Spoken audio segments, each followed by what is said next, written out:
I'm aware of reality, all right? I'm super sleep deprived. I don't know if you could tell in today's episode. We're doing the best that we can do, okay? I don't want you to stress over sleep and stressing, okay? What's more important is not stressing over them than the actual issues themselves. This is the podcast that helps women weed through the social media noise and myths to lose weight and keep it off without all the bullshit. Oh, and this is for your ears, not your doctor's orders. Use your head, stay healthy, and crush it. Yo, what is up, my fellow body hackers, my truth seekers? Dee here, and I'm ready to deliver some insight about body fat. And I want us to put aside the filtered perfection and the ideal bullshit, okay? What we're gonna do is we're gonna get into the science and expose some myths. And I'm gonna give you some tools that I want you to use to own your body composition journey. As per usual, that's what we do here. So remember how we talked about your body being like a business in the BMR episode? So I want you to consider this an advanced course in we'll call it metabolic mastery, okay? We're about to break down body fat, your body's energy reserve, its protective layer, its hormonal powerhouse. We're gonna touch on how it really works and why those ideal body fat percentages are bogus. And we will briefly mention how to approach optimizing your composition, your peak health, and your performance.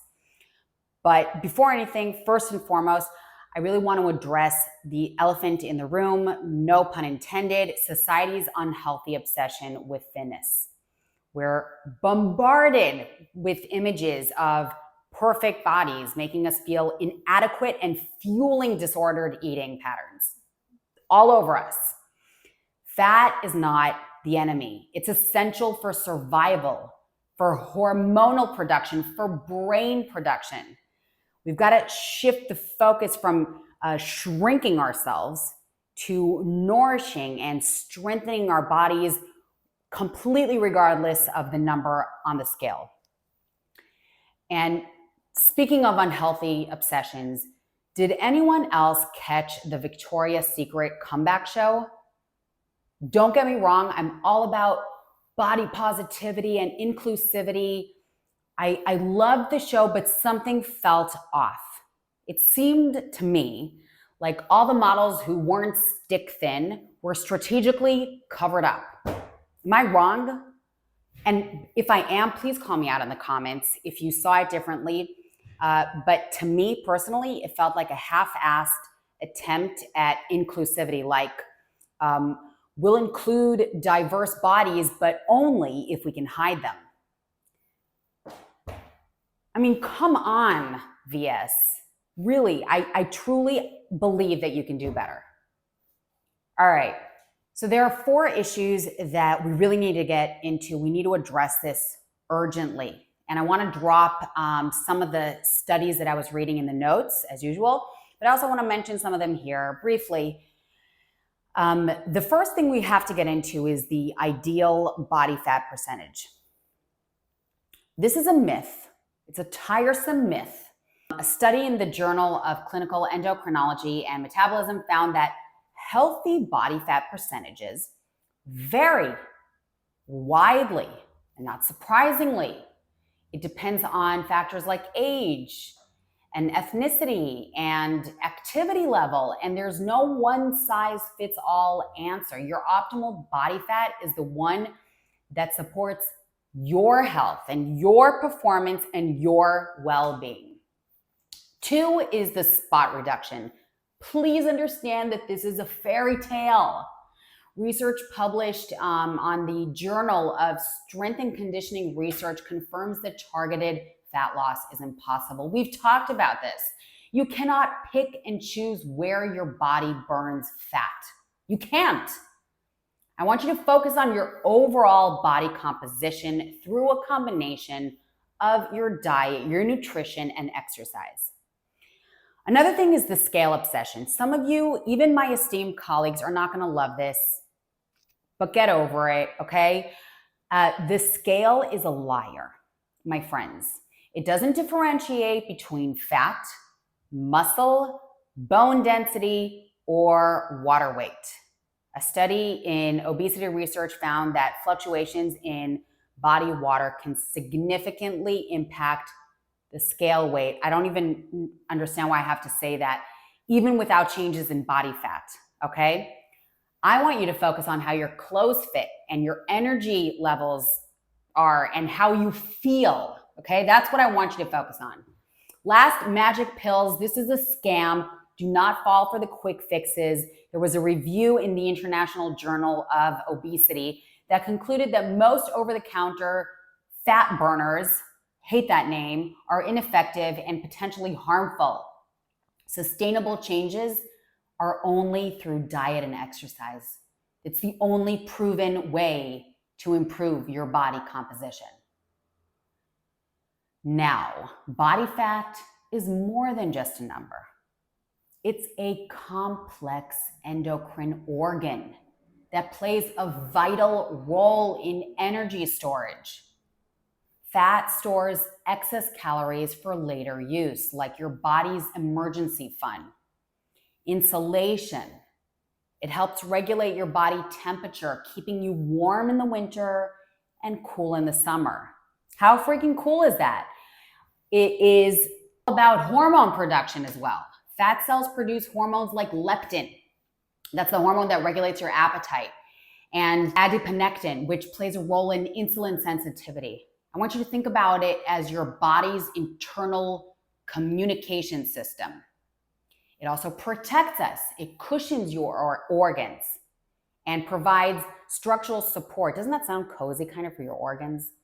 It's your body's built-in shock absorber. And there's also the distribution of fat. This matters. Visceral fat is stored around your organs. It is associated with health risks. Subcutaneous fat is under the skin, and that's much less concerning. Okay, so we can get into that another time. But yes, I'm very, very aware of the dangers of visceral fat. I want us to move on though, and I want us to break down the methods of calculating body fat. Okay, let's break down the most common methods for body fat estimates. Okay, there's the bioelectrical impedance analysis. This sends a weak electrical current through the body. The fat resists the current more than muscle, which gives you that estimate of the body fat percentage. Accuracy can be affected though by hydration levels and recent food intake. This is like measuring your company's value based on its energy consumption. Okay, there is the skin fold calipers, which I actually use this in my practice with clients relatively often. You measure the thickness of the subcutaneous fat in various body sites. It requires practice though, and you've got to be skilled for accurate or relatively accurate results. And you can think of this as manually assessing your inventory, okay? Then we have the body circumference measurements. We use tape measurements to estimate body fat based on your proportions, but this can be less accurate for people with very different body shapes. It's like, this is like estimating your company's size based on its office space. Then there's the hydrostatic weighing, which measures body density by weighing you underwater. And this is considered the gold standard, but it is far less accessible. Imagine assessing your company's value by how much it floats, all right? Then we have the dual energy X-ray absorptiometry. I don't even know how to say it. It's the DEXA, all right? X-ray, it uses low-dose X-rays to differentiate between bone fat and lean tissue. Highly accurate, but highly expensive and not as readily available. It's like getting a full financial audit for your body. It's pretty good. Now, the Bodyholic body fat calculator is really, I want to give you guys the best tools. what we did was we created the Bodyholic body fat calculator. You can find it. It's free on bodyholic.fit. What it does, it uses the US Navy method, which is based on body circumference measurements. All right. It's really a quick and easy way to get a ballpark estimate of your body fat percentage. Okay. It's an estimate, ballpark. You've got to remember it's just an estimate. It is not the absolute truth. We just talked about it. The idea is to use it consistently to monitor changes over time as opposed to getting an exact digit, okay? So how then do we go about interpreting the results? Here's my advice. It's beyond the numbers, okay? I want you to focus on your individual journey. Do you feel stronger? Do you feel more energetic, more confident in your clothes? Those are the real indicators of progress. Okay, don't get caught up in comparing yourself to others. This is your journey. That's what I care about.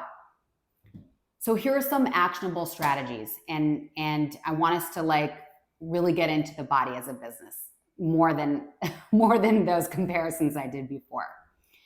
All right. Prioritize protein. We want to aim for 0.8 to 1 gram of protein per pound of body weight. Studies in the American Journal of Clinical Nutrition show that protein helps preserve muscle mass during weight loss and increase satiety, which means that it makes it easier to stick to the goals. So think of this as investing in your company's infrastructure. And then I also want you to really work at trying to let go of the processed crap. We want to focus on unprocessed foods like fruits, vegetables, lean protein, and whole grains. Research in the Journal of American Medical Association links ultra-processed foods to increased weight gain and health risks. It's like cutting out unnecessary expenses that drain your resources. And this, my friends, I've said it again and again, and I will say it again. Lift heavy and sweat hard. Combine strength training sessions 2 to 3 times a week with at least 150 minutes of moderate intensity cardio. A study in the Medicine and Science in Sports and Exercise found that this combination is most effective for improving body composition. It's like investing in marketing and sales to boost your revenue. All right. It's also what the American Heart Association says to do. I also want to get into a passion of mine. Okay. This is a passion of mine. Even though I'm deprived, I want you to sleep like a boss. Aim for 7 to 9 hours of quality sleep per night. I have something to say about that, but the research in sleep does show that sleep deprivation leads to hormonal imbalances that promote fat storage. So I want you to think of sleep as your body's essential R&D time. And then finally, stress less. Okay, chronic stress elevates cortisol levels, which then leads to increased abdominal fat. I want you to incorporate stress management techniques like meditation, like yoga, like spending time in nature. It's like streamlining our operations to reduce unnecessary stress in the business. And yes, of course we are sleep deprived, and of course we are super stressed. Have you seen the freaking news? And I have a 10-month-old who loves snuggles and nurses and gets sick, and I have a 5-year-old who loves snuggles and gets sick, and sometimes she has a bad dream. I'm aware of reality, all right? I'm super sleep deprived. I don't know if you could tell in today's episode. We're doing the best that we can do, okay? I don't want you to stress over sleep and stressing, okay? What's more important is not stressing over them than the actual issues themselves, okay? I'm gonna leave you with this. Stop obsessing over the numbers. Try to build healthy, sustainable changes. You can use the Bodyholic calculator tool, but remember, it's really all about the ongoing process, okay? You're in control. That's why we like maybe the scale, the calculators, but you're in control by looking at the changes over time, okay? There's no magic number as usual. There's no fat burner as usual. It's about progress. It's about the process. And that's it. All right. So let's go progress the process. I'll see you next time. Hey, thanks so much for tuning in. And if this hit home, please share it with your crew. Likes, comments, shares. Show your loved ones you care. A Bodyholic production.